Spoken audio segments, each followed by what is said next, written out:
तर कुस्तीपटू विनेश फोगाटला अपात्र ठरवण्यामागे षडयंत्र असल्याचा आरोप देशभर झालेला आहे।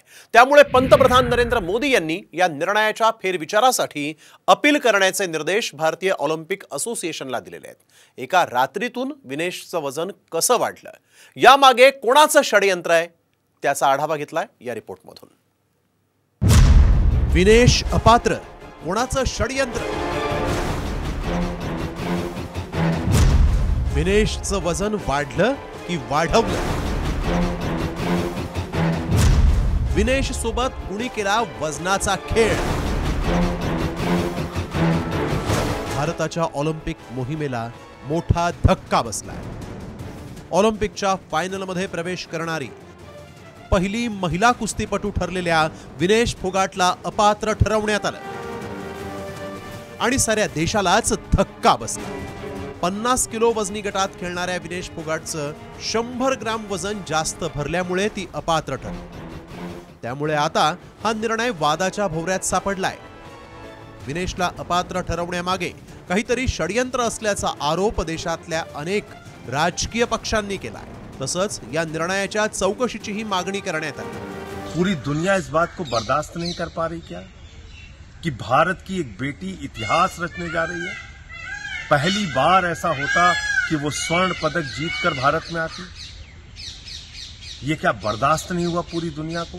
एक गहरी साजिश है विनेश फोगाट के खिलाफ। 100 ग्राम ओवरवेट होना ये कितना हास्यास्पद और मजाक का कारण है कि उसके आधार पर आप अयोग्य घोषित कर रहे हैं। इतनी स्ट्रांगली वो फाइट कर रही थी और जीत भी रही थी। मुद्दा लाख बुरा चाहो तो क्या होगा, वही होगा जो मंजूर खुदा होगा। और बहुत उसके साथ इस देश के सांसद ने बहुत बुरा हाल करा रखा था उन लड़कियों का, लेकिन she proved herself, she proved her mettle, she proved her strength. और आज ये न्यूज आ रही है कि she has been disqualified just because she is overweight by 50 grams. तो कहीं डाउट या सस्पिशन लग रहा है। तर भारतीय कुस्ती महासंघाच्या अध्यक्षांनीही या निर्णयाबाबत आश्चर्य व्यक्त केलं। आधीच्या 2 लढतीत विनेशचं वजन 50 किलोच्या आत असताना एका रात्रीत वजन कसं वाढलं, असा सवाल करत त्यांनी विनेशच्या न्यूट्रिशनिस्टकडे बोट दाखवलाय। वेट 2 दिन वो लड़ी हैं, उसके पहले उनका कांस्टेंट था। रात में क्यों वजन बढ़ गया, कैसे बढ़ गया, ये जवाब उनके न्यूट्रिनिस्ट ही दे पाएंगे। रात में उन्होंने मेहनत किया वजन कम करने के लिए, तो उसके लिए थोड़ा हल्का फुल्का डिहाइड्रेशन का वो हुआ, वही वो एकदम फिट हैं और आराम कर रही है। दरम्यान विरोधी पक्षनेते राहुल गांधी यांनी ट्विट करत विनेश फोगाटबाबतच्या निर्णयाला आव्हान देण्याची मागणी केली। तर पंतप्रधान नरेंद्र मोदींनी इंडियन ऑलिम्पिकच्या अध्यक्षा पीटी उषा यांच्यासोबत फोनवरून संवाद साधला। विनेश फोगाट अपात्रतेविरोधात अपील करण्याच्या सूचनाही मोदींनी पीटी उषा यांना दिल्या आहेत। We are providing Vinesh all medical and emotional support.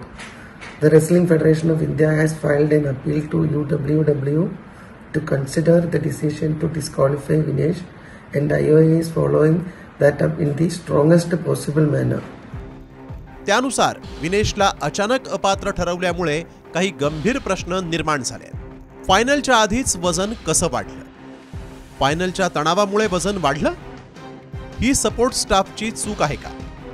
Vinesh विरोधात षडयंत्र रचलंय का? असे प्रश्न उपस्थित होत आहेत। फायनलमध्ये धडक मारण्यासाठी विनेशनं जबरदस्त मेहनत केली होती। तिनं गेल्या वेळेसची ऑलिम्पिक विजेती आणि 4 वेळा विश्वविजेती असलेल्या युई सुसाकीला चितपट केलं होतं। आधीच्या दोन्ही सामन्यांमध्ये तिचं वजन योग्य होतं, तर मग अचानक वजन कसं वाढलं? याला जबाबदार कोण, याची संपूर्ण चौकशी व्हायलाच हवी। कारण प्रश्न केवळ ऑलिम्पिक पदकाचाच नाही, तर देशाच्या प्रतिष्ठेचा आहे। ब्युरो रिपोर्ट, साम।